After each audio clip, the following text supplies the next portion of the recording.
What's up, guys? It's your boy, Barça Boy 103. Today we're going to be reacting to the Barcelona news over the past 48 hours. We do have a lot of topics to discuss. Firstly, evolving around the left wing position. Right now, Barcelona have officially decided to no longer wait for Nico Williams and look at other options. Although they're very interested in Nico Williams and not completely ruling him out, they have now begun looking at other options and no longer going to wait for Nico Williams after he took the number 10 shirt at Athletic Club yesterday. Luis Diaz, Kingsley Coman, and Rafael Leao are the top three options for Barcelona to use their €60 million Nico Williams budget on this summer. We'll talk about that and the details behind it. Some quick updates as well around Sergio Reguilon and potential free agent move for Trent Alexander-Arnold next summer. But the main focus of this video, sales. Of the sales in the club right now, the club are keeping an eye on four big players to potentially let go of in Ilkay Gundogan, Raphinha, Ferran Torres, Frankie de Jong. All four of their futures right now are very uncertain, and the club would like to at least get rid of one of them this summer in an ideal scenario. Clement Lenglet has now agreed with Barcelona to leave on loan again for the third season in a row, just now fine-tuning his salary differential between him and his, loanee club, Atletico Madrid, still showing very strong interest in taking Lenglet on loan. And also around the forwards as well, with Vitor Roque expected to leave this summer on loan as well, while Ansu Fati is being pushed out as well on loan from Deco to his agent Jorge Mendes. And we also have yet another La Masia gem growing at Barça Athletic under the supervision of Albert Sanchez, the new Barça Athletic manager. We will talk about that as well. But before we get into it, make sure you guys smash that like button down below. Let's try to get to 300 likes on this video. It would be very much appreciated. And also, if you are new, make sure you subscribe down below if you haven't already. And let's get into it.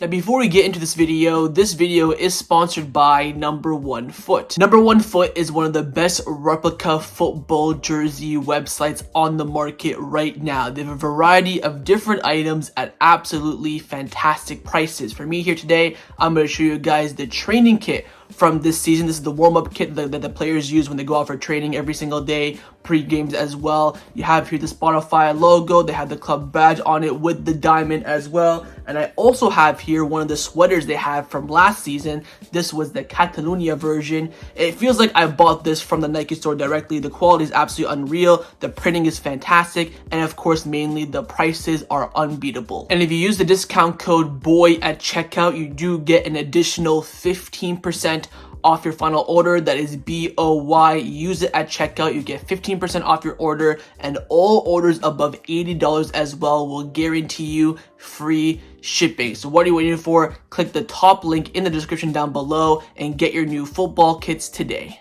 Let's start off with the transfer news over the past 48 hours. We're going to have to start off, of course, with the updates around the Nico Williams saga. Now, following the video that I made up yesterday, Nico Williams was given the number 10 shirt at Bilbao, and he's been umming and ahhing and, posting videos and images about it. Since then, we're kind of in the same stance. Now, Fabrizio Romano has responded to the reports recently in Spain, suggesting that Nico Williams has said yes to Barcelona pending financially everything goes through. He said that from Spain, they said that Nico Williams has given the green light to Barcelona. I respect the newspapers, but I can't guarantee that information. What I know is that Barcelona are keeping contact with the player's agent on a daily basis. What I can say for now is that there is no guarantee Nico Williams will sign for Barcelona. Now, following the reports and the images and videos of him wearing the number 10 shirt, Fernando Polo of Mundo Deportivo came out saying that Barcelona had begun looking at alternatives for Nico Williams in light of recent events surrounding the player and the signals he is sending. But at the same time, his signing isn't completely ruled out either. The budget is the same as it has always been, for around €60 million. Rafael Leao, Kingsley Coman, and Luis Diaz are some of the names being looked at. So he's basically saying that, look, Barcelona from now on, I'm not going to wait for Nico Williams. They're going to look at other options to advance those deals. And they have a budget of €60 million, the exact same budget they were going to spend on Nico Williams. Now, the question is, do Barcelona go out there and splash €60 million on another left winger that isn't Nico Williams. Now, following this report, Fabrizio Romano also confirmed it as well, saying that Barcelona have started discussing wingers internally as there's still no breakthrough in the Nico Williams deal. Kingsley Coman can leave Bayern Munich on initial loan. He's among the options on the short list. There are several clubs interested in Coman, and his salary is high, but Hansi Flick does like him. So, do I agree with Barcelona moving on from Nico Williams and trying to, attract other wingers? Yes. Here is the question though. Do you take that 60 million of Nico Williams and spend it? I'm leaning on the side of no, because if he's going to be available for that same price next summer, I think the club will wait. Do you know why? Because Kingsley Coman is available on loan. This loan opportunity for Coman is going to hit Barcelona like a rocket. Of course, his salary is high. I don't know how high it is. Do we cover all of it? Can we cover 80% of it? Half of it? 60%? The conditions of the loan are not quite clear. All we know is that a loan is possible. Rafael Leao, fantastic player. If he's available for 60 million, I will take the bullet, of course, but I don't think that's a reality. I think AC Milan probably want around 80 to 90 million euros for Leao.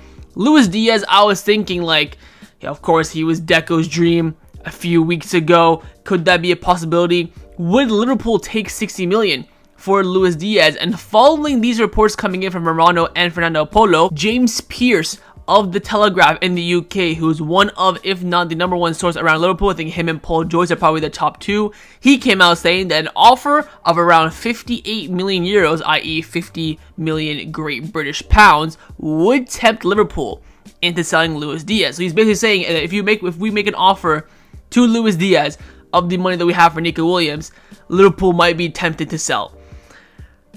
Luis Diaz ain't worth 60 million. Again, for me, it goes like this. If Nico Williams is available next summer for the same price, I would not spend it at all. If he's not, he's going to renew his contract and stay, and his release cost is going to go up to 100 million, and you know what, we're bada bing, bada boom, we're cooked, we're finished. That's where the question mark comes in. I think Luis Diaz is a good player. I don't think he's 60 million euros good. And the reality is that when this news came out, all the Liverpool fans are saying, yeah, I would sell him, that should give you red flags already.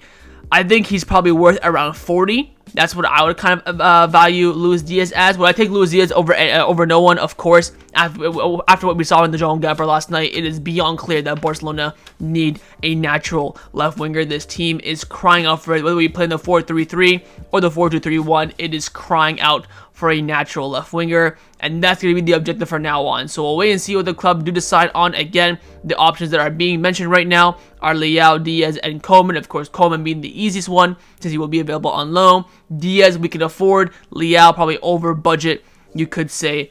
So we'll wait and see what happens. I think, again, the club is still going to probably put some pressure on Nico Williams. Again, this will all be decided before August 24th when Barcelona do play Athletic Club in La Liga. Of course, Athletic Club also played this Thursday in their opening game of La Liga season. We'll wait and see if Nico Williams appears in that game at all. But for now, it's in the hands of Barcelona what happens next. Will they go for an alternative option, actually push and go for it? Who will be the chosen one in the alternative option section? Coman, Diaz, Leao, someone else? Or is this all kind of a play from Barcelona to put pressure on Nico Williams? Even the reports last night coming in from TV3 saying that, oh, Barcelona, Nico Williams fully ruled out.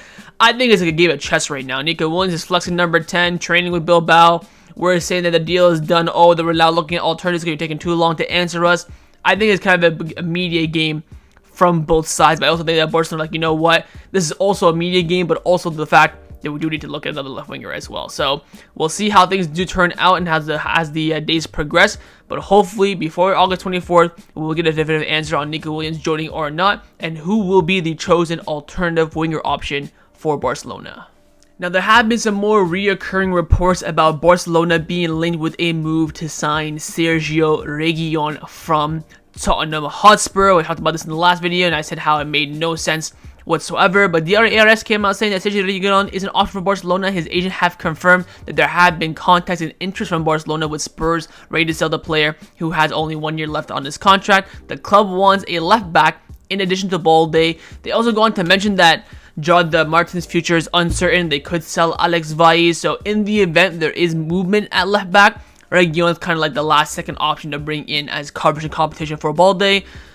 I mean, I don't mind, but I don't think that's going to be the case. I don't think that, we're going to end up selling Faye and Jordan Martin. They're all going to be, out the door after, of course, us selling Julian Araujo. Jordan Romero also came out saying that Sergio Reguilon's entourage just confirmed that there were talks between Barcelona and the player. Again, talks does not mean that we're fully interested. I'll wait for further confirmation. All we know right now is that Barcelona met with his agents. It could have been met about anything else, but again, they had met with the agents, and if he's, our last second option at left back in the event that we do have some movements, it is what it is. I guess I wouldn't say I'm opposed to it, but I'd much rather have, Hector Ford play at left back than sign Cancelo at right back. If Reguilon is the last resort, whatever. But if we have other options like Cancelo left back, Hector Ford left back, Cancelo right back, and stuff like that, I'd much rather be looking at those for sure. So we'll wait and see. Don't look too much into it. We'll wait and see how the market does develop. But Reguilon is, you could say, an option for Barcelona in the event they need to sign a left back in the final few days of the transfer window.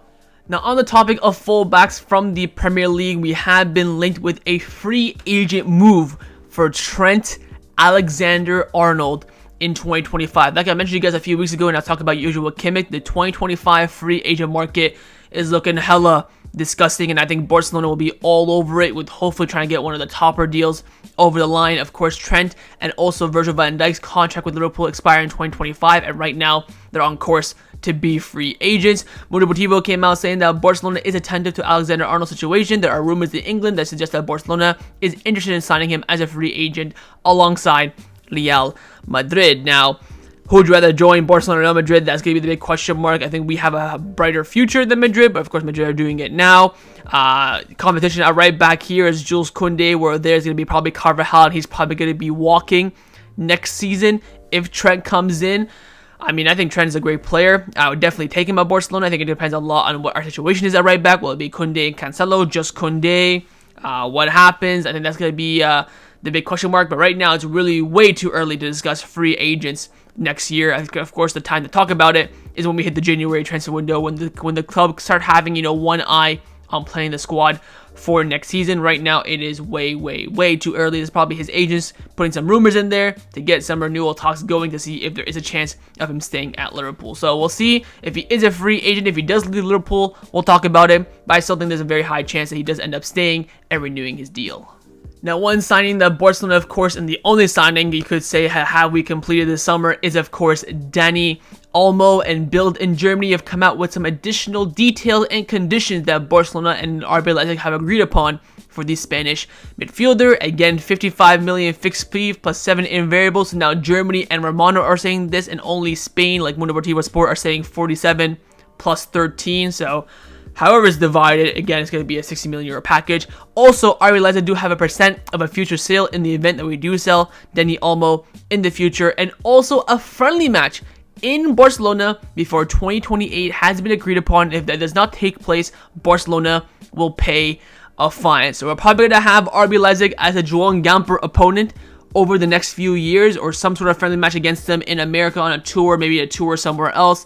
Whatever the case may be, expect Barcelona to play a friendly match against RB Leipzig in the next few years, as that was one of the conditions agreed upon in the Dani Olmo transfer. He was, of course, speaking last night after the Gamper, saying that, I'm not worried about my registration. I'm very happy to work under Flick. Flick was saying after the game as well, I've been keeping an eye on Dani Olmo for years now in the Bundesliga. He's a fantastic player, exactly what we need, a goal-scoring midfielder, which, of course, Xavi has been talking about a lot over the past few years. So hopefully the signing does come to fruition. Again, the fee is going to be around 60 million as a total package. We'll wait and see if he cooks or flops this season. Let's now discuss the players that have been rumored to leave Barcelona over the past 48 hours following the news of Nico Williams, ready to join Barcelona pending FFP. The club are in search to get rid of some players and lighten the wage bill. Jorge Romero came out saying that Ferran Torres, Ilkay Gundogan, Frankie de Jong, and Raphinha all have their futures right now currently uncertain. He does mention the fact that Ferran Torres should be the most likely one to leave, but again, his future is difficult because amortization for a transfer fee still needs to be reached. But we do have an update on the other 3 players as well, then I'll give you guys my opinion. Now, Jorge Mendes came out here with his opinion as well. Of course, his opinion should be taken note of since he is a credible journalist, saying that I think Raphinha is waiting to see what happens. If Nico Williams joins, he might be more open to leaving the club. After last night's game at the Joan Gamper, you've seen how important, how crucial Raphinha is to Barcelona. Selling him would be one of the worst, if not the worst mistake in recent history that I've seen from the club. Of course, selling him just to, get rid of him, like 60 million. If we sell him for, 90 plus, whatever, alright, fair enough. But if we sell him just to mainly get rid of him, the space and the wages, I will be absolutely fuming. On Frankie de Jong, he says that Barcelona hope that Manchester United will come back in with an offer for Frankie de Jong, but the problem right now is that he is injured, so it will be very difficult to sell him. Again, makes sense. Very, very similar to Raphinha. If the offer is good, he does not want to renew, of course, you absolutely get rid of him. But if he wants to stay and he's open to renewing, I would be on the side of keeping him. I think he's that good of a player for the club. And finally, Gundogan. Gundogan staying at the club in doubt, especially after Dani Olmo's arrival. I think his future will depend on what happens in the next week or so. For me personally, the Gundogan and Ferran Torres exits make the most sense because you have the most depth in those positions. Firstly, Ferran Torres cannot play on the left. On the right, you already have Lamine Yamal, Raphinha. Up front, you already have Pau, Victor, and Lewandowski. He provides nothing extra. And after his cameo last night, bloody hell, get rid of him. He's on around 150,000 euros per week as well. Get Newcastle 30 million euros. Get him out the door. Gundogan, for me, I'm kind of happy with both. If he stays, cool. If he leaves, cool. He is on around 180,000 euros per week. We did bring him in for free, so get him off the wage bill and also accumulating a transfer vote for him would be fantastic business. It reminds me a lot of what we did last summer with Frankie. We brought him in for free. He was on good wages. You know what? Didn't really, of course, from the cost perspective, I personally would have kept Kessié. It doesn't really, fit us. Let's see if any offers come in. Good offer comes in of 12 million plus variables. You accept it. You get rid of his high wages, and of course, you profit heavily from bringing him in as a free transfer. I think Gundogan is the exact same thing. I'd go and talk to those 3 Turkish clubs: Besiktas, Fenerbahce, Galatasaray. 15-20 million euro bids, and he is all yours. Just go and convince the player.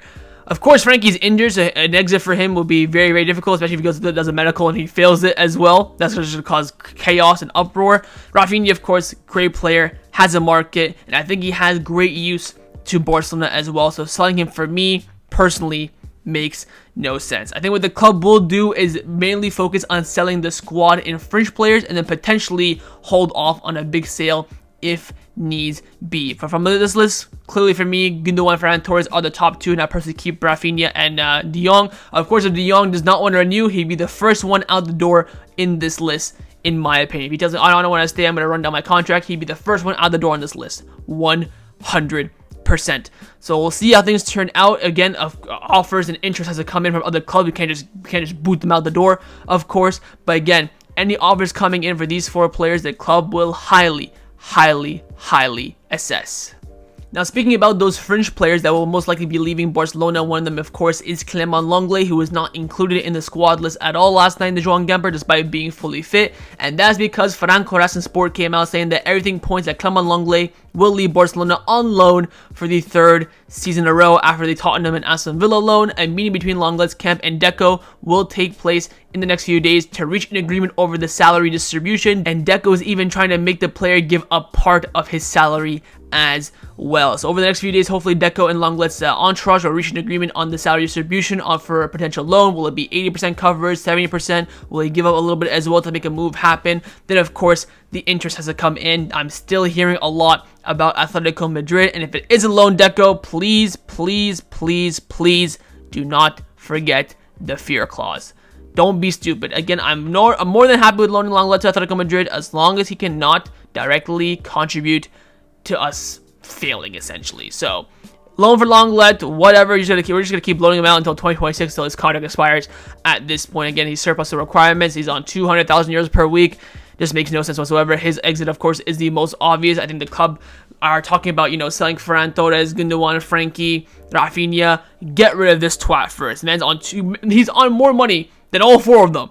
Maybe not Frankie, because of course Frankie deferred a lot of his salary. But he's on more money than Raphinha for sure. Ferran Torres and Gundogan, 100%. He is the main one. Ship him to Atletico Madrid on loan, whatever it needs to take to happen. But do not forget that fear clause if it is the case. Now, along with Clement Lenglet, there is an expectation around Barcelona and the fan base as well that another center back will be leaving, at least one between Eric Garcia, Mikayil, Faye, and Inigo. Martinez. And right now, Franco Sport is saying that Eric Garcia's continuity at Barcelona could push Mikayil Faye out. Hansi Flick is convinced of having Eric Garcia as the last option for Barcelona's center back position, alongside, of course, Inigo Martinez, where Relivo have come out saying that Hansi Flick is impressed with Inigo Martinez and has asked the club to register him before the match against Valencia. As of recording this video on Tuesday morning, he is not registered yet for this game, so we'll wait and see if the club can get it on time or not. But in regards to this, we saw this coming. The Spain bias is definitely going to come about. Again, the experience and all that stuff. Again, Mikayil Faye does have the highest value out of the three as well. Again, you could maybe get around 10 to 15. I think probably Eric Garcia and Mikayil Faye had the same value. It's a 50-50. If you keep one of them, cool. If you keep the other one, cool. We talked about this a lot over the past few weeks in my Goals to TV videos on the channel as well. There's so many pros and cons on each side where I'm just like, you know what? Pick who you want at this point. If it's Mikayil Faye to sell, again, 50 million euro package, sell-on clause, buyback option, that is the deal to do. Eric Garcia, any sort of bid above 15 million, maybe even a 15 million euro package, will take as well. So we'll wait and see. But again, apart from Lenglet, we are expecting another center-back departure, one between the three in Eric Garcia, Mikayil Faye, and Inigo Martinez. Now, along with the center-back department, Barcelona are also expecting some sales or departures or exits in the attacking positions as well, mainly the forward line, with Vitor Roque, of course, expected to leave the club over the next week or so on loan. Marca have come out saying that Vitor Roque will not be at Barcelona next season. The club will either sell him permanently or loan him out. The decision has already been made and is final. Xavi was right. Vitor Roque did not impress Hansi Flick on the US tour, hence the club has decided to let him leave either permanently or on loan. His departure will not help with FFP because he is currently not even registered anyways.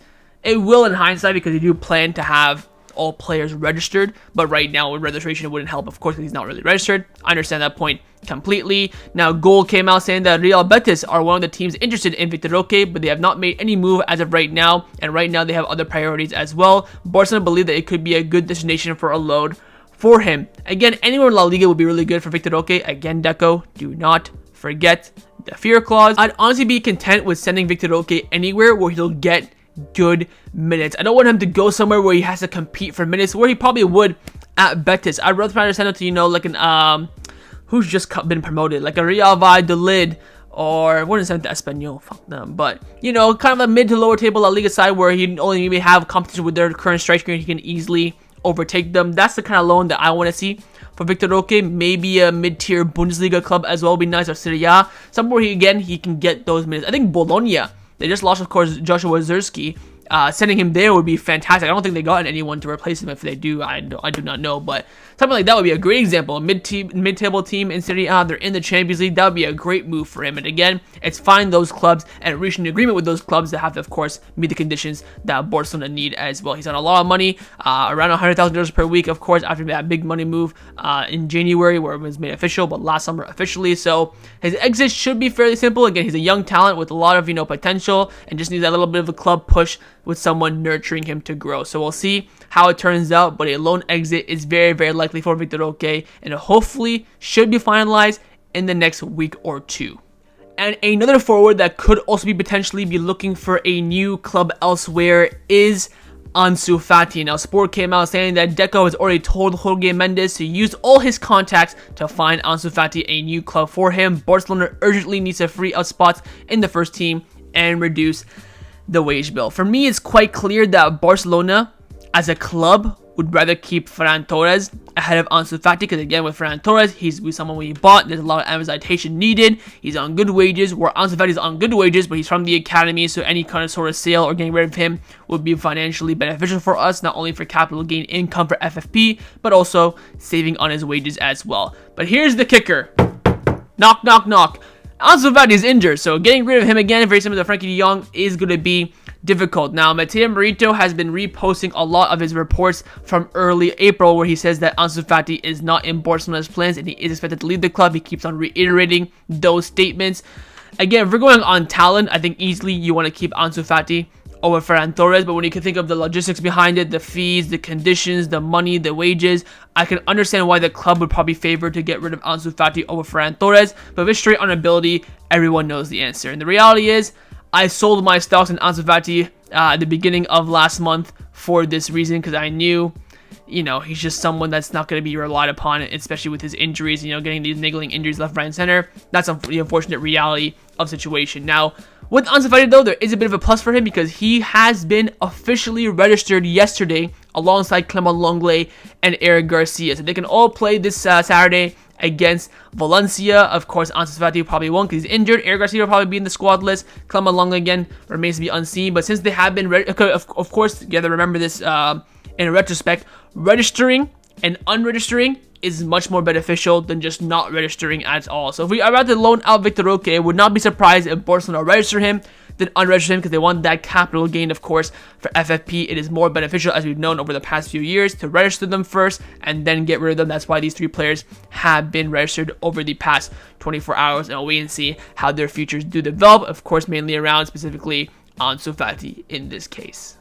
Let's now discuss some of the news surrounding Barcelona over the past 48 hours. First up, in regards to Fermin Lopez, who of course was not at the game last night at the Jong. The other area sport came out saying that Fermin Lopez was willing not to take a vacation and join training directly after the Olympics, but Barcelona thanked him for his enthusiasm and told them that it's best for him to rest for a little bit. So Fermin Lopez was ready to do, you know, Paco Barça, Eric Garcia, and come back immediately. Of course, Paco Barça, Eric Garcia took the month. They were off from the end of May to the, middle of July. So they had a good month and a bit off for their vacation already. That's why they already came back immediately. Where Fermin Lopez finished with Barcelona, went right with Spain with the Euros, then went right to Spain for the Olympics. So the club have told him, you know what? We appreciate the ambition. We respect it. We love the hustle. Take some time off. Take a week or two. Come back. We'll let you know when it's time to go. And very smart from the club as well to take that foot in and, you know, showed that dominance, saying that, you know what? We like it, but you got to rest. Take it that it's more way.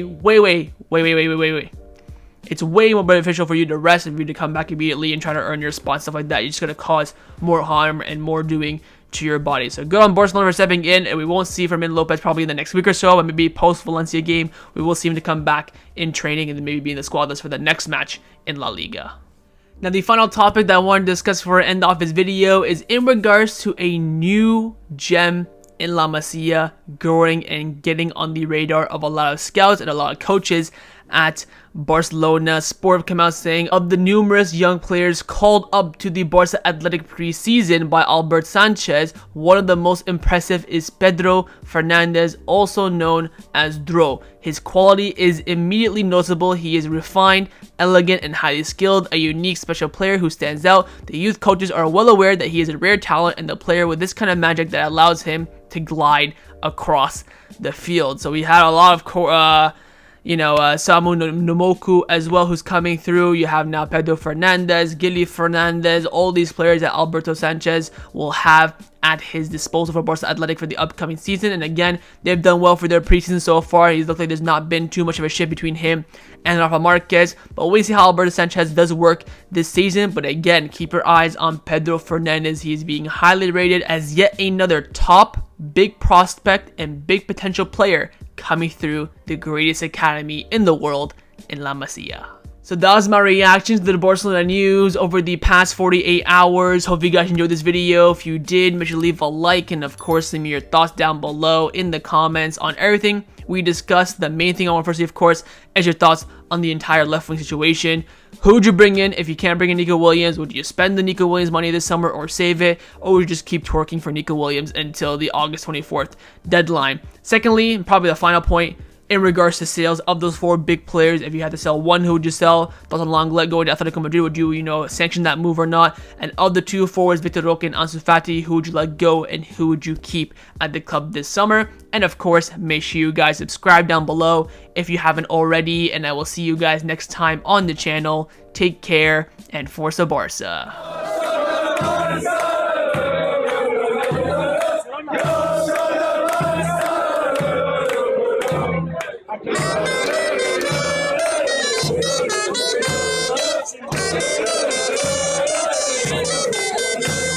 Yeah!